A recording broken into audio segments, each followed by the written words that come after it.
guys. Good morning. It's 11 o'clock on Monday, June 19th. A lot of you may have the day off today, so you may not be working. Hopefully, you're maybe catching us streaming today. It is Juneteenth, and a lot of you are off for that federal holiday today. Glad that you could join us here on Atlanta News First Plus. We're bringing you up to date on some of the top stories that we are watching for you today. Good morning, I'm Gurvir Dhindsa. You're going to have to bear with me today because this is my first time doing Atlanta News First Plus. I'm used to seeing you in the studio, but not necessarily here. I've been training for a little while, but I do want to get you up to date because we just had some breaking news that just came into the newsroom. Let me get you caught up on what that is. We've learned that detectives have made an arrest in the Brook Lee Cove homicide. We talked about that this morning on Atlanta News First. This morning. The investigation shows that Justin Lacey, who's 21 years old, from Lawrenceville, was inside a home when he was shot through a bedroom door. Or he apparently shot through the bedroom door and struck the victim. The victim and the suspect, we are told, are actually brothers. Now, following that shooting, family members did try to help him out, but the victim died of his injuries. That victim has been identified as Bryson Moten, 31 years old, from Lawrenceville. Justin Lacey has been charged with involuntary manslaughter, reckless conduct, and possession of a firearm during the commission of certain felonies. He was booked into the Gwinnett County Jail following his arrest. If we have any more information on this, we'll certainly bring this to you on Atlanta News First at noon. The other story also happening in Gwinnett County, police right now are on the hunt for a killer. There was a shooting in Grayson, and it initially prompted a SWAT situation. This all actually happened yesterday. So the SWAT team was called out. Atlanta News First's Rebecca Schramm has been on this story, and she tells us that it appears the suspected shooter actually lives in the home where all of this happened. Take a look. Police are giving us very limited information right now, and that could be because they don't want to tip off the shooter as to what they know. Let's take you to the scene from yesterday. This was Roseberry Lane. Police tell us it was a little after 12 noon when officers responded to a call of a person shot. When they got there, the victim was dead. They initially activated SWAT, thinking the shooter might still be in the house, but they eventually determined he was not. We spoke with a neighbor who gave us a chilling account of what he saw and heard. I heard the shots. I came running up here just to make sure everything was all right, but a lady was in the street screaming, "They killed my husband, they killed my husband." So I kept going, and literally the man was laid out front of the front door on the sidewalk, pretty much gone already. His sister, his niece, another lady, and his wife was out here literally trying to help them, and the people right here next door actually came out, and she is a nurse. She started CPR. I ran to the house to get towels to try to stop the bleeding, but it was a little too late. I just pray for the family. The family was really devastated. Police will only tell us it was a domestic situation between two parties. We'll keep pressing today to see what more we can learn. At police headquarters in Lawrenceville, Rebecca Schramm, Atlanta News First. Yeah, certainly we'll be following that story for you as well. Rebecca will have the latest coming up at noon today. And as I mentioned, a lot of you are off today because it is Juneteenth. Listen, bear with me because I'm a little bit of a history nerd. So for some of you that may not know exactly why we celebrate this particular day, let me give you a little bit of background, okay? So how did Juneteenth begin? Well, it was June 19th, 1865, 2 months after Confederate General Robert E. Lee surrendered at Appomattox, Virginia, that Gordon Granger, who was a Union general, made his way down to Galveston, Texas, to inform enslaved African Americans who were living there that they were free, that the Civil War was in fact over. It had ended.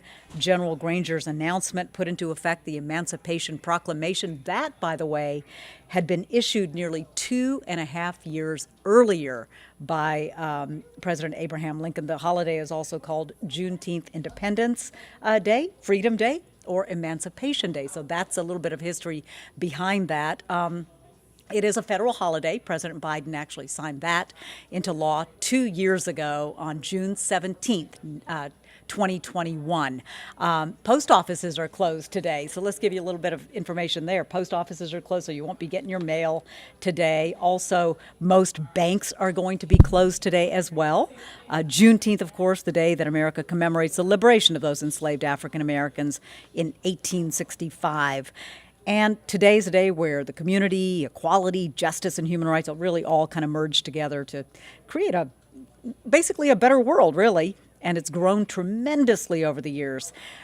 Today, a lot of places are celebrating, including the city of Stockbridge, which proudly celebrates Juneteenth with a music festival that is scheduled for this afternoon at 3 o'clock. That'll be taking place at the Stockbridge Amphitheater. It's a free event, and that includes headlining entertainment. Some great food trucks are going to be out there too, area vendors, and just a point that you should know, if you've got a youngster who's going to be going out there, they do need to be accompanied by an adult. And we'll be keeping a real close watch on the weather too, because we're getting a little bit of a break because of the rain that we had. We're getting a little bit of a break right now.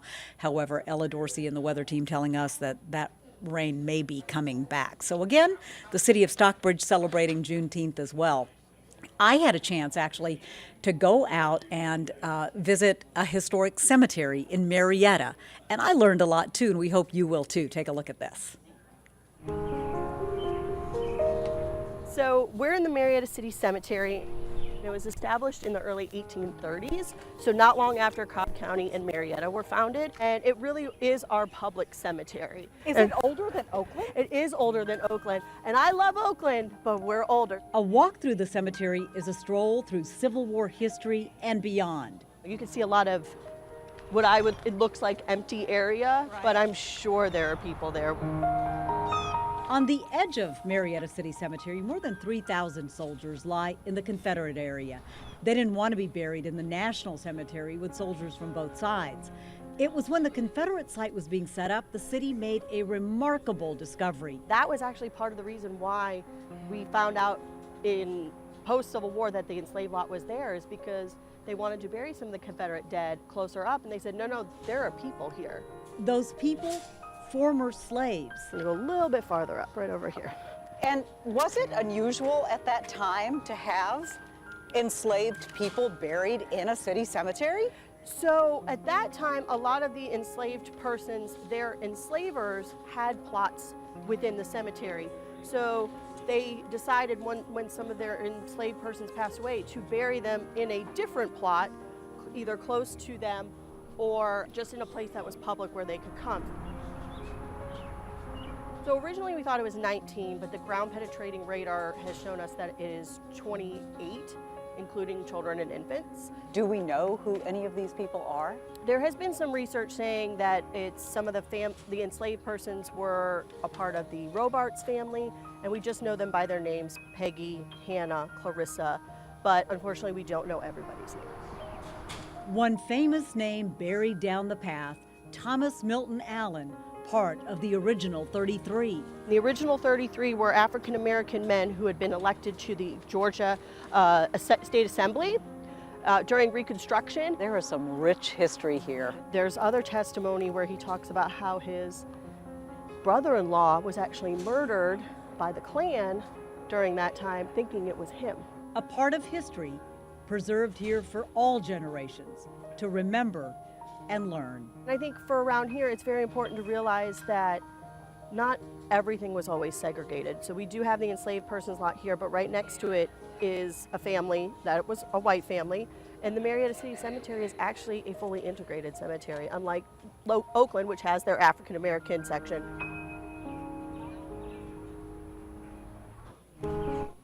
Pretty cool stuff, huh? On this Juneteenth. Kind of an interesting tidbit that I learned while I was out there.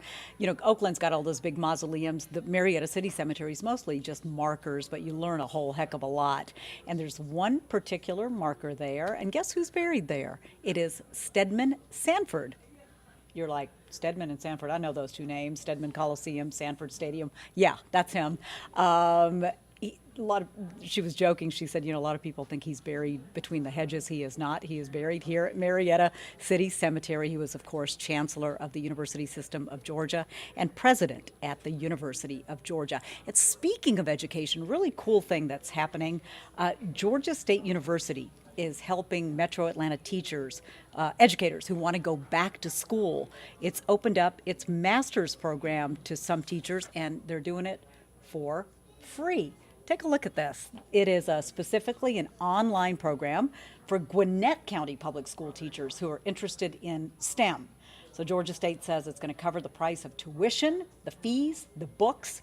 Middle and secondary educators can apply to that program now through July 15th. So it's real important. There is a deadline here. So if you're interested in this, you got to get it in before July 15th. We've got more information on AtlantaNewsFirst.com. You know what? That's going to wrap it up for us for today. These are some of your top headlines. Of course, we are following some of that breaking news about an arrest made in a Lawrenceville shooting. We're going to be following that story for you. Also, an update at noon coming up on a homicide investigation taking place in Grayson. And we're watching the weather for you real closely today. Looks like it's going to be a soggy week. But go out and make it a good day today. We'll see you at noon.